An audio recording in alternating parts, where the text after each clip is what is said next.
Okay, Tib, here we come in the podcast, and we have to talk about David Ayres. Is that how you pronounce his name? I believe it's Ayres. Ayres, okay. I mean, here's a guy, 42 years old, drove the Zamboni, maintenance guy, and he comes in there. I mean, I watched that game. Well, we watched it. We'll talk about the fight after. But I watched that game, and they had 5 guys back. And if you look at the 5th and 6th goals, I watched them very closely. They tried to put the puck up the middle, and that's a killer. And it was funny when you're watching the game when Mrazek went down. It was kind of funny that the Carolina players were kind of laughing a little bit not when he was hurt, but when the goalie came in. But you could see Brindamore because that was a big game for them. Oh, they had to. Yeah, when you were saying that they dumped the puck in more than any other club. Yep, they said that they dumped the puck in 53% of, I don't know how they get the stat, but they said 53% of the time they dump the puck in, and they get the most goals on the forecheck. Well, they're doing pretty good. I have to, and they're like jerks after, but they do pretty good when the game's on. But it was like they won the Stanley Cup after that. Eh? You jumping on the goalie and then in the dressing room. Yeah, that was really. In the dressing room, usually those are fake, and I don't care what anybody says. They're fake. The guy is never the same, talks the same. They have it in between. That was real emotion, and when he walked in the room, good camera work and everything in there, Hockey Night in Canada, and they just went nuts. You see the stuff flying? Yeah, they got beer, and they were showering them with beer and stuff. Yeah, it was unbelievable. And what a talk about a once in a lifetime experience, unbelievable. And they won, and they actually won that game. Everybody's on the Leafs. They played pretty good. It was tough playing a team that had 5 guys back all the time, and the 5th and 6th goal killed them. I think they would have won the game if they hadn't gone up the middle. And then after that, I said, what are we doing? I mean, this is, I just couldn't believe it. I'm watching, and good for him, good for David, and he'll never forget. And I'll tell you one thing: the Leafs will never forget a game like that. No, I can't believe it. I had that happen to me. We had it. All my experience, we had it happen once, and it was against Buffalo, and they had an assistant trainer. And his name was Porky. I know that sounds too good. So you were playing in Rochester? Playing in Rochester, and we had a powerful club. We won the championship that year. And but everybody was so anxious to get a shot at him. They were missing, going over the net, and they lost the game. Buffalo lost the game, but we should have got a ton on them. But another time, when I was a rookie, I was in Hershey, and Scotty Alexander, the trainer, told me that the year before, we never had a backup back then. We never had a backup. I know that's hard to believe. We never had a backup. How'd you practice? I don't know. And I think of it now. I don't know. We never had a backup. I can't think of how we practiced. I can't. But I know we never had a backup. Oh, yeah, Scotty went in. So the trainer went in. Yeah, trainer went in. He was like the trainer. And then he'd leave early right after. And it was really something. So anyhow, Scotty went in.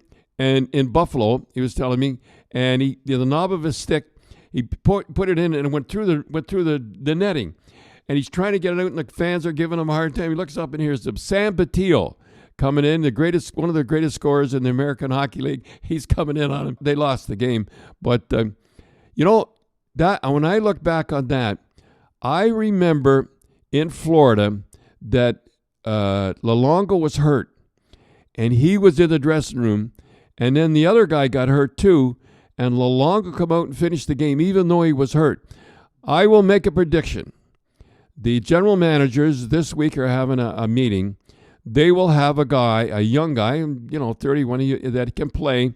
They'll have him in the dressing room ready to go. They will never, ever have a 42-year-old guy. David, I'm not knocking you or anything, but they'll never have a 42-year-old guy, a maintenance guy, a Zamboni driver that plays, that pickup hockey. They'll have a guy that can play, and he'll play for either team, but he'll be ready to go, because that is really rinky-dink. That's like if your both quarterbacks got hurt, you picked up a guy out of the crowd. I mean, this is Major League Hockey, and from now on, I predict they'll come out of that meeting. You'll have to have a guy ready to go if a guy gets hurt and he can play for either side. So you want like somebody who's played, junior A junior A and whatever, yeah. But that's what'll come out of that. But I tell you one thing, that was a great thing. Now, Tim, let's talk about the fight. Before we go with that, Cindy, I just want to say, Cindy, David Ayres and I have something in common, that we both had kidney transplants. Of course, we have Cindy with us here, and Cindy, she's going to tell about they're having a great thing with the Western Hockey League. Boy, they've really got behind it and really done a great job. Cindy's done it with the Kidney Foundation, done a great job. And tell us about Western Hockey League, how great they are, and I love those guys in the Western Hockey League. Well, they have a campaign going on right now. As you know, this is their third year in a row for promoting kidney transplants and raising funds for the Kidney Foundation of Canada.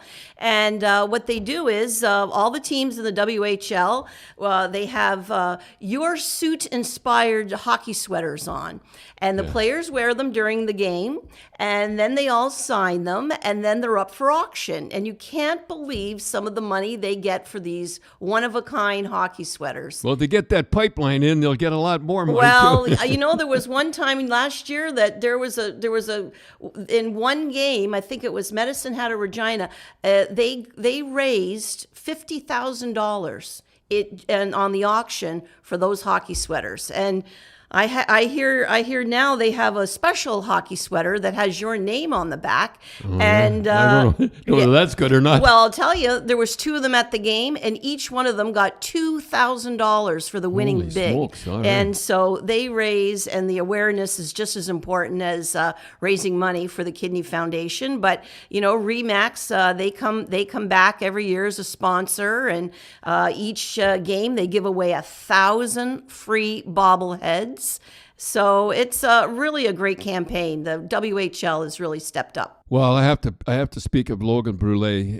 What a kid he has. He's an inspiration. He was in that car accident, and I think 6 people. I think you were telling me 6 people are alive today because of Logan Brule. And they have, what was it, about bracelet you can tell about? Well, they have a thing now. His parents have really got involved in transplants and see the value of it. And they have a campaign called the Boulay Effect, and they're selling wristbands that you can purchase to make people aware of what he sacrificed and how many people are living because of him. And if people want to read more, they can go to CanadaDonates.ca.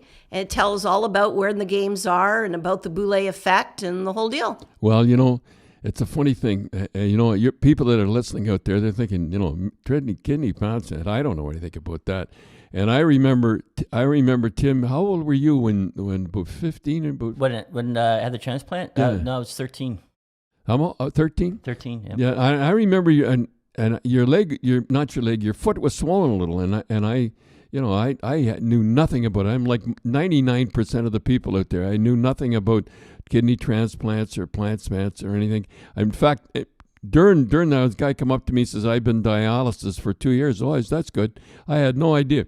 So we took you in. I remember taking you into the hospital, and he said, and the doctor said, you're getting in the hospital. His foot's only swollen. He says, in the hospital right now. And remember Dr. Heron. Dr. Heron, well, you won't forget. Right. And he was tough to understand. He had an Australian accent, and he spoke low, and I'm pardon. And but I remember we had the meeting, and we're getting carried away here, but we had the meeting, and Rose was good, and I was okay, but you were perfect. You were a perfect match. I was a perfect match, and it really went well. We were in the. I got out of the. We had the kidney transplant. Well, anyhow, let me just jump back to the meeting with Dr. Heron, and so we was silence there, and we said, well, what's going on? He says, Cindy, are you going? Well, of course. You said, well, of course. There's no question. And we looked at him kind of funny. He says, wait a minute. He says, there's families right now that I could tell you that do not want, that will not give the kidney, because they just won't, and they're the brothers. And I said, well, I didn't know what to say then. And, I didn't realize, I went through the whole thing and the whole deal and everything, and I didn't realize how important or whatever it was till I saw the two of you being wheeled up the corridor.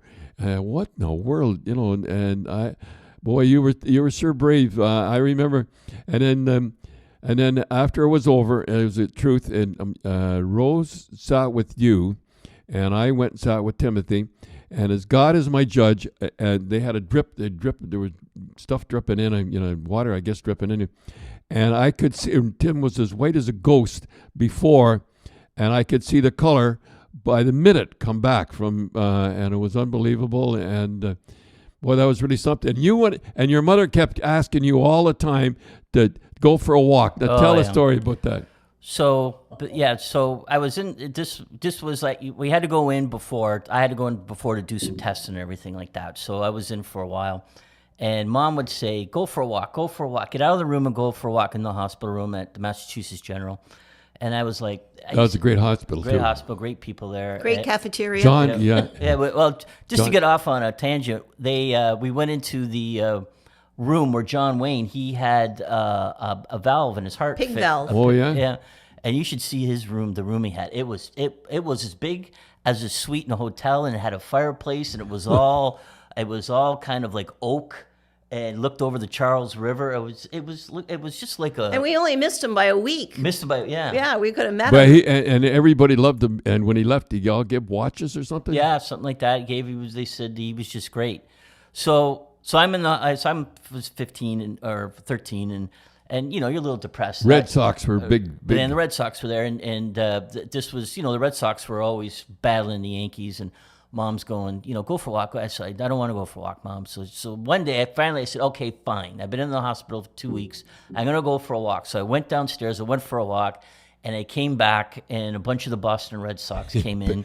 Johnny Pesky, Dwight Evans, and I forget who. I think it was Don Zimmer was the Don Zimmer was there, third base coach. And you had a bat there, Carl Yastrzemski gave me a bat and all that, and I left my room once, and that was when the Red Sox came. And they were probably just as happy, hey? Yeah. Well, I think Dwight Evans' son. Yeah, he came back. Yeah, his Dewey, son, I think they call him. Dewey, yeah, his son was in the hospital too at the time. But it goes to show you people that if you're needing a transplant, you think it's the end of the world.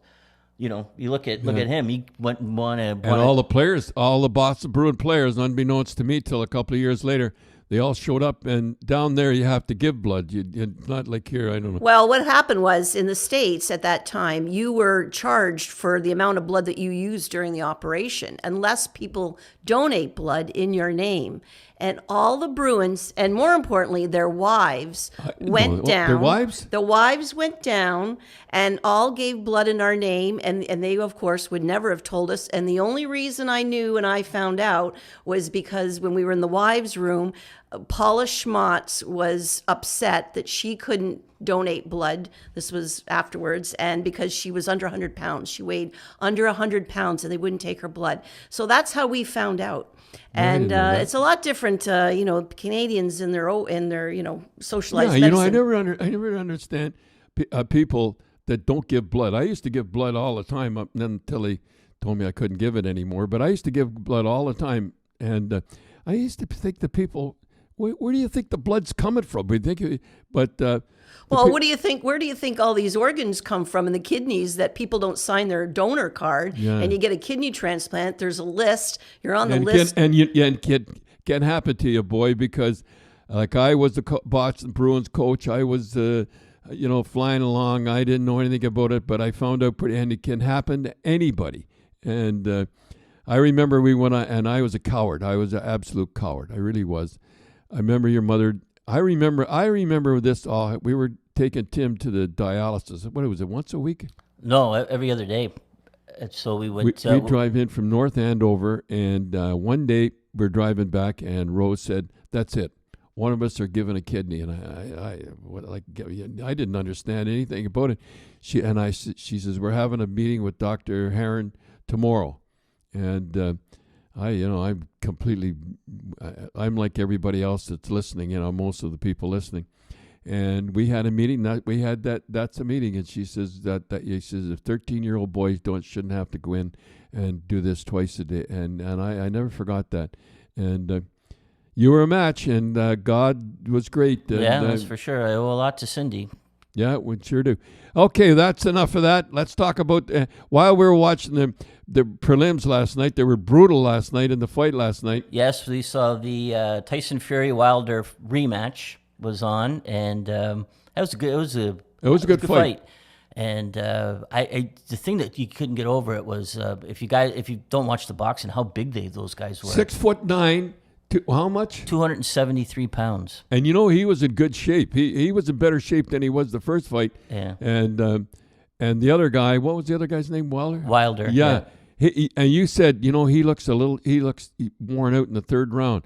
But what happened was this big guy would grab him and wrestle with him. But it was a good fight, though. Yeah. So Wilder won. The corner stopped it, which you don't see too often now in boxing. Well, let me tell you what happened there. I noticed that this older guy was there with a beard. It was the second. And he was very calm and everything that. He was in Wilder's corner. Wilder's corner. And what happened was the sixth. What did he stop him in? I think the seventh. In the sixth round, a new guy had come in, or the seventh round started. A new young guy had come in. I think that the older guy, because there was blood coming out of his ear, you couldn't see the blood. I've never seen that in boxing before. That sounds painful. Well, it wasn't a cut; it was from inside. From inside his ear. They think he popped an eardrum. It was like so. The older guy wanted to stop the fight then. There's no doubt in my mind. And the young guy get in there and, come on, we got to keep going. And during the seventh round, I said, Tim, he's stopping it. He's stopping it. The ref, and the guy was pretty. He was in the corner. He wasn't getting beat up too bad. But he was getting whacked, but he wasn't getting whacked.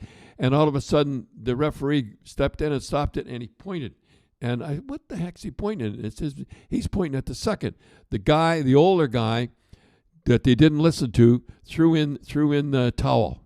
I hadn't seen that in a long time. So they really do throw in the towel. That's not a metaphor. That's a real deal. He threw in the towel, yeah. and Wilder was really upset. He says, why did my corner throw in the towel? He says, I'm a champion. I want to go out on my shield. He says, I want to be not. He said, if I'm going to go out, I want to go out my shield. Remember he said that? Yeah, he said that a couple of times. Yeah, he was really, really upset with his corner, but the guy loved the guy so much he threw it in. But it was fantastic. First of all, what's the big guy's name again?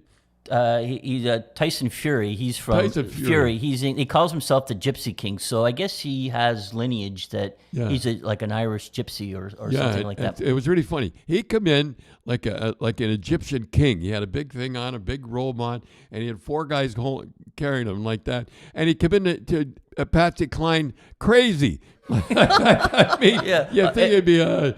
Yeah, they always have like rap or some heavy metal. Yeah. I'm going to kill you, crazy by Patsy Cline. You're thinking the whole audience was silent, thinking maybe that's what he wanted, silence. Well, he got it, and he come into the ring, and he had the crown on, and the wrestling's got nothing on these guys. No, then Wilder came in. He had a full mask on with a crown, and he looked tough. Oh, and he's big. Scary. He's like 6'7" or something like that. Yeah. And he had a full mask, and the eyes lit up red as he walked in. And wrestling has nothing. He had skulls on his shoulder, like shoulder pads with skulls on them. We were all excited before the fight even started. So this sounds more like the WWF. WWE they call it. Yeah. And then they introduced a guy, and he's an English guy, and they were going to sing "God Save the Queen." He says, and he was really a cocky guy. He said, "Hey, there's a lot of Brits out here, eh?" And half the crowd cheered. Yeah. They were all Brits. They'd come over from it, and then the other guy came in. Boy, they really did it. They did it upright. And then he won. Tyson Fury won. And he grabbed the mic from the guy that's interviewing him, and he started singing American Pie, like 3 choruses of it. I'm thinking that's about an 8-minute song. He sang an Irish song before. That's a long song. Yeah, but he sang an Irish song before. I don't know what he was singing before, and the Brits all and the Irish guys all joined in, and then he sang American Pie. He knows where his bread is buttered. Well, I don't know, and no, he Well, they were the Fury. I mean, he was gracious in victory, and the other guy was humble in defeat. He says, the better man won. It was nice to see. Yeah, that. it was good, but it was a brutal fight though. Just brutal. I mean, it was brutal. They were. It was. Well, we should tell some Boston. Later I'll tell some story. Well, yeah, Marvin Hagler was always my favorite. I just loved Marvin Hagler. You had to call him Marvelous. And he used to be with the Bruins all the time. He used to come in, not a lot, but he'd come in my dressing room. And when they shake hands, they only touch the front. They don't want you, some jerk off, grabbing your hand and crushing it. He just touches like that. And so, first of all, we should tell the first fight I took you to. Tell that one. This is funny. So we went. Or I think it's funny. So I was probably about 10 or 11. So Dad says, you want to go down to see some fights at the Boston. So we went to the Boston Gardens, the old Boston Gardens. Yeah, and it was built for boxing. Right. But that's what it was originally built for. And that's why when we sat up high, and you're almost right over the ring. And that's why it was great to watch hockey, because you're almost right over the ice. You're not looking at some back of someone's head like you're nowadays. Now what they do now is they build them for basketball and hockey, and the slope isn't the same. Although a few of them are. Go ahead. So we go, and so the prelim comes on, and there's two Irish guys get in the ring, and they were a little heavy. They were a little heavy, and we'll say they're heavy. Yeah. And they just went toe to toe. It was like Rock'em Sock'em Robots. They just stood in the middle of the ring, and crowd was going nuts. It was. They were just bloody pulp by the time they were done. They loved it. So then the main event came on. Yeah. And they're two. They were good. They're good guys. Tin canners, but they were good. And they would like tap and get out, and they were kind of running and tap get out. And they were really like after 3 rounds, it was a pretty boring fight. It was the main, and they paid big dough. It went quiet. Remember? Yeah, so it was all quiet. And what the guys? The guy. This is the funniest thing, and everybody's thinking the same thing. Bring back the fat guys. No. And I tell you, I never forgot that. There's something like Boston just fans. Roared. Yeah. And because it was such a great fight. That's what the people love to see. What was the guy said to you one time? The guys got knocked out in the first round. Yeah, like I'm a big boxing fan. I went down. I've been to Las Vegas to see quite a few fights, and I went down to see Evander Holyfield fight Buster Douglas. Buster Douglas just beat Mike Tyson, right? Yeah. So he went down, but he was not in shape. Buster Douglas, and he came in. So he said, and I think it lasted. That's what Mike Tyson thought he would be like. Right, and he came in. So I think it lasted 43 seconds or something like that. He knocked him out. So, you're kind of disappointed. And like I go to all the prelims, and you fly down to Vegas, so I sat there and I was playing blackjack after, and I wasn't too happy. And the guy goes, "Did you go see the fight?" And I go, "Yeah." And he goes, "How long it last?" I said, "I think it was less than a minute." And he says, "Well," he says, "you'd rather see a guy get knocked out in a minute than 12 rounds of guys running." That's for sure. And I go, "Yeah, I guess." Well, we saw it last night, one of the prelims. Yeah, the prelims terrible. And they say the fight's going to start at 10. The fight's at 10. What time does it start? About 12 o'clock. Yeah, about 10 after 12 it started. Jeez, he's sitting there waiting, and by that time I've had about 3 or 4 beers. And, do you remember the first fight you took me to? No. You took me to one and only boxing match was Sean O'Sullivan. Took me to see him. And the thing that I remember the most about boxing was that when he would go up against the ropes, because he was so white, right? He was just a pasty-faced Irishman. The rope burns. Yeah. Remember I said, "Gee, Dad, I don't remember him getting hit that much in the back." He goes, "Cindy," "those are rope burns on his back, and they look painful." That's the only thing I remember about boxing. We love Sean O'Sullivan in Toronto here. Oh yeah, they bring in guys from other countries that couldn't fight, and he'd win.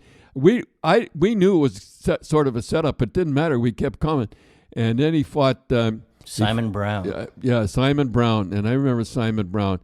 Who was the Leonard was the guy that Sugar Ray Leonard had kind of taken over promoting Sean O'Sullivan. Oh, we loved Sean O'Sullivan. We had him on, and Grapevine. I think we had him on the Grapevine. For we had sure him you did. Times, boy, he was an Irish guy, very mannerly. He was a beautiful He was getting boy. ready for the Olympics because he was in the Olympics. He did great in the Olympics. But you said that somebody said that he had too many amateur fights. Well, we had George Chuvalo on quite a few times too, and we had him on just as Sean was turning pro. And so I asked George Chuvalo off camera. I said, "How do you think Sean's going to do?" Well, I said, "We're going to ask you, how do you think Sean's going to do?" And I think George says, "Please don't." He goes, "I don't want you that. Don't ask me that." And I go, "Okay." And I said, "Why?" He says, "Because I don't think he's going to do very good." And I go, "Well, why?" He goes, "Well, he's an old fighter." And I go, "Well," I said, "an old fighter." I said, he says he's fought too many amateur fights. George knew. Yeah, he says he's fought too many amateur fights. He says he's not going to do well in the pros. He says he's got. I think he was saying that he says he's got an amateur boxing mentality, and he says. So Well, after he fought Simon Brown, and that, remember that was at Varsity Arena, and we went with Brian Williams and Brian Williams' dad. Yeah. And his Brian Williams' dad knew boxing. Yeah, he was a trainer, an older fellow. Yeah, and he sat down and Remember, we had to park a long ways away. Yeah. And Tim and I are walking Varsity Arena, and there was about 10 tough guys in the alleyway, eh? Yeah. And I said, Tim. We walked by this. I could see them coming. They could see us coming. I said, just don't look straight ahead. Don't make eye contact. Don't just keep going. And he said, "Hey, Graves, how you doing?" They're my type of guy. And then we get in there, and remember, that was the McGuigan fight. Barry McGuigan, yeah. Yeah, that was my McGuigan fight. That Barry McGuigan. But anyhow, Sean O'Sullivan. We just loved Sean O'Sullivan. Yeah, but I mean, just to get back to that fight, he fought a guy named Simon Brown, and as they say, Brian Williams, his father knew was boxing, and he said either this is a complete setup or he's just going to get murdered. Yeah, that was. And Sean O'Sullivan wouldn't quit. He wouldn't go down. And Simon Brown, he was well. He was and tough. Simon Brown's manager, afterwards the interview, he was mad, and he says that was a travesty. He says it's like a young boy fighting a man. He says this fight never should have taken place. And we would have went to Sean O'Sullivan, we would still be going because they bring in guys from other countries and he'd knock them out or outpoint them. We thought he was and we still think Sean O'Sullivan is a great guy. Yeah. I got one more story to tell about fighting in Boston. I love the team. And Marvelous Marvin, and you had to call him Marvelous, like I said. Well, just a quick story with that his name was Marvin Hagler, and he said to CBS used to have fights on before, like on the weekends. CBS used to have fights. I know, I used to watch. And he said, well, I want to be called Marvelous Marvin Hagler. And the guy said no. So I don't know if this is an urban myth or not, but this was going around boxing. So he goes, but I like Marvelous Marvin Hagler. And the guy said, well, if you like it like that, get your name changed. So he went and he did. So they had to call him Marvelous Marvin. I call him Marvelous because he was marvelous. And I remember we played in the afternoon, and all the players left, and I was all alone in my little wee office there. And I used to have a fridge there with beer on it. And so I'm watching the game again. I'm 3 or 4 beers, and I'm feeling pretty good. And and Hagler fought that night. And Hagler fought that night, and the Bull Gang there was so terrific. They could switch it over, put the ring up, and they were unbelievable. So I'm there, and I remember I had a long blue coat, a long leather blue coat, really beautiful. And I had the shirt and tie on and everything. So I come out, so I said, well, I better bring 2 beers with me, and in the paper cups. So I come out, and now I never ever sat, or I didn't know the seats down below, I was always up above, that when you push them down, they went up again. Like, you push it. So everybody's got see me coming out with the beers. No. So I pushed the seat down, with my knee. Yeah, with my knee. And I went to sit down. I went right to the floor. Oh. And everybody cheered. And I got up, and when I hold the 2 beers up like that, and everybody cheered. Didn't spill a drop. And he fought a guy named Finnegan, Jim Finnegan. And he was naturally Boston. He's a favorite, and Marvelous and every time he'd fight him, as Finnegan go down, he'd hold him and let him come back up. And then he fight him some more and cut him up, cut him for 52 stitches. And then he finally knocked him out about the 4th round. So I see Marvelous after, and I was honored to talk to him, and I guess he liked talking to the Boston Bruin coach anyhow. So I said, Marvelous, I said, why did you carry this guy? Every time he went to go down, you'd hold him and let him come up. And you know what he said to me? Is I like to see him suffer.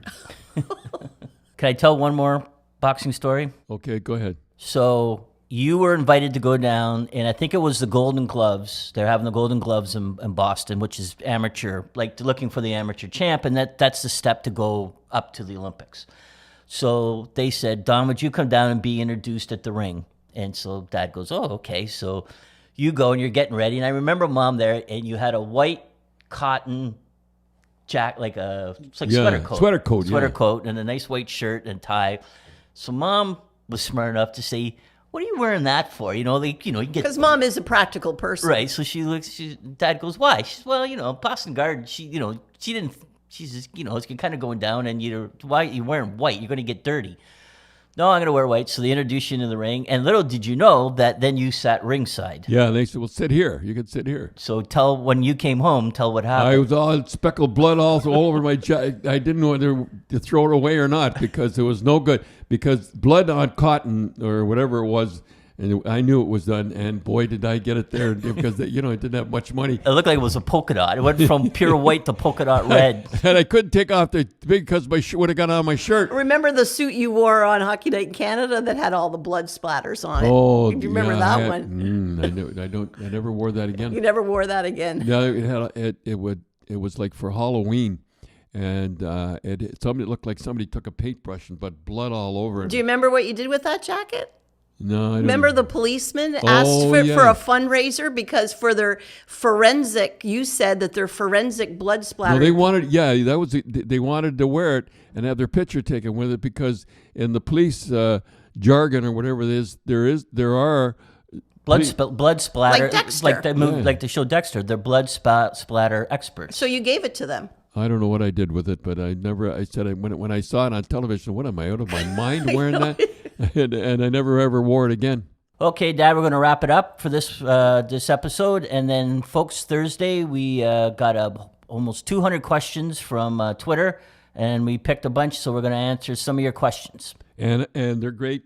And I think the first one is, who is it from, the very first one? I know we'll get started Thursday on that. But it's from, let me double check.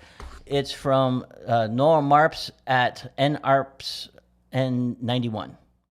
And what has he asked? He says, when you were coaching the Bruins, and was there a trade by the GM made that you really annoyed you, whether it be just a bad trade for your team or a trade involving a player that you really liked leaving Boston? Well, there's two guys, and we'll talk about it. We'll talk about it Thursday. I want to get started on it, but I often think when I watch Lafleur putting that puck in the net to tie up the game, if I had had this guy, I'm sure he wouldn't have been there. Anyhow, we'll talk about that Thursday.